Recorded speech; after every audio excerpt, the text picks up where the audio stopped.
August 28న certificate call letter వచ్చింది. 29న రమ్మన్నారు. Certificates verification కూడా చాలా బాగా జరిగింది. సక్సెస్ఫుల్లీ కంప్లీటెడ్ అని కూడా చెప్పారన్నయ్య. పీజీటీ సోషల్, ఎస్ఏ సోషల్ రెండింటికే ఎలిజిబుల్ అయ్యాను. వాళ్ళు మాట్లాడుకున్నారు కూడా నా ముందే. కాకపోతే ఆ అమ్మాయి ఎస్ఏ సోషల్ కే ఎలిజిబుల్ అని చెప్పారు. అలానే మెసేజ్ కూడా వచ్చింది నాకు. అయితే సక్సెస్ఫుల్లీ కంప్లీటెడ్ అన్నారు. ఇంటికి వచ్చిన తర్వాత కూడా సెప్టెంబర్ 9న మళ్ళీ డిఓ ఆఫీస్ నుండి కాల్ చేశారు నాకు. అమ్మ నీ క్యాస్ట్ సర్టిఫికేట్ ఒకసారి పెట్టు అని అంటే పెట్టాను అన్నయ్య, ఓకే అని మళ్ళీ వాళ్ళు కూడా మెసేజ్ చేశారు. తీరా సెలక్షన్ లిస్ట్ వచ్చేటప్పటికి దానిలో మా పేరు లేదు. వెంటనే మా హస్బెండ్ తీసుకొని డిఓ ఆఫీస్కి వెళ్ళాం మేము.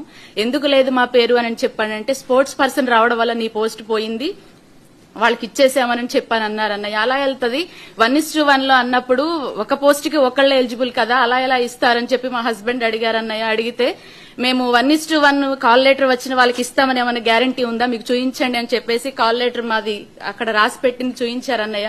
కాకపోతే జాబ్ వచ్చిన వాళ్ళకి కూడా అలానే ఉంది కదా, మాకేమన్నా సపరేట్ గా ఉంటే మేము అలా అనుకుంటాం, కానీ జాబ్ వచ్చిన వాళ్ళకి కాల్ లెటర్ లో అలానే ఉంది, మాకు కూడా అలానే ఉంది. అలా ఇంకా ఏమన్నారంటే అన్నయ్య నువ్వు రిజర్వేషన్ లో వచ్చావు కానీ మెరిట్ లో ఉన్నావా ఏంటి, నీకు రాదు వెళ్ళిపోండి అని కూడా చెప్పేసి అన్నారు అన్నయ్య. మా రిజర్వేషన్ లో వచ్చేసి 3 ఉన్నాయి. థర్డ్ పర్సన్ నేనే, నాకు రాకుండా చేశారన్నయ్య. మా ఫ్యామిలీని కొన్ని సంవత్సరాలుగా దూరంగా ఉండి మేము చాలా ఇబ్బందులు పడ్డామన్నయ్య. ఈవెన్ అప్లై చేయడానికి వెళ్లేటప్పుడు కూడా అన్నయ్య నాకు మా హస్బెండ్ కి యాక్సిడెంట్ అయింది, ఇంకా దెబ్బలు కూడా అలానే ఉన్నాయి. అయినప్పటికీ కూడా ఫ్యామిలీని వదిలిపెట్టి అందరినీ వదిలిపెట్టి చాలా కష్టపడి మా తలరాత్రులు మారుతాయని మేము అనుకున్నాం అన్నయ్య. కానీ ఇలా రోడ్డును పడతామని మేము అసలు అనుకోలేదు. మాకు చాలా అన్యాయం జరిగింది అన్నయ్య. మాకెవ్వరి ఉద్యోగాలు మాకొద్దు, మాకు వచ్చిన ఉద్యోగాలు మాకు ఇప్పించండి అన్నయ్య. చాలా కష్టపడుతున్నాం అన్నయ్య. మేము మా జాబ్ వచ్చిందని వాళ్లే కంగ్రాచులేషన్స్ అని చెప్పారు అన్నయ్య. ఇంటికి వచ్చి బంధువులందరికీ కాల్ చేసాము, ప్రేయర్స్ పెట్టించుకుందామని, డేట్ కూడా కన్ఫర్మ్ చేసుకున్నామన్నయ్య. తీరా అందరూ వచ్చేసి ఏంటమ్మా నీకు రాలేదంటగా అంటే ఈవెన్ 2 months నేను ఇంట్లో నుండి బయటకు కూడా రాలేదన్నయ్య. మా మోకాలు ఎలా చూపించుకోవాలని ఇంట్లో టార్చర్, అత్తమామల వల్ల టార్చర్ అన్నయ్య.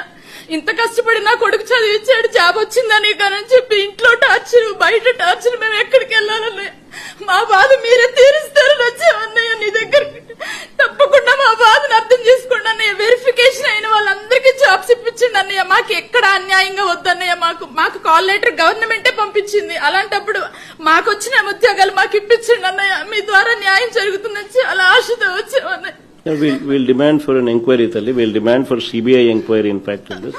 వీళ్ళు పొరపాటున వీళ్ళు ఏ రకంగా వీళ్ళు చేయకపోయినా కూడా నాట్ ఓన్లీ ఇప్పుడు ప్రస్తుతానికి నేను చెప్తా ఉన్నాను, ఈ న్యాయ కోర్ట్స్ అనేది ఆశ్రయిస్తా ఉన్నాం అనేది one part of the story. Matter of only time. కొంచెం ఓపిక పట్టు. ఏడిచినందు వల్ల సాధించేది ఏం లేదు, ధైర్యం కోల్పోవడం వల్ల మనం సాధించేది ఏం లేదు. ధైర్యంగా ఉండండి. Matter of only time. 3 ఏళ్ళు కళ్ళు మూసుకుంటే కళ్ళు అయిపోతుంది. మనం వచ్చిన తర్వాత ఎగ్జాక్ట్లీ ఎవరెవరైతే ఈ రకంగా బాధితులుగా ఉన్నారో మీ స్పెసిఫిక్ కేసెస్ మీదనే ఒక ప్రత్యేక కమిషన్ వేసి ఎంక్వైరీ చేపిస్తారు. నేను చెప్తా ఉన్నాను కదా, ఎక్కడ కూడా అన్యాయం అనేది ఎవరికి జరిగినా కూడా we will repair the system. We will ensure that everybody is posted back. బాధపడితే సాధించేది ఏమైనా గుర్తుపెట్టుకో.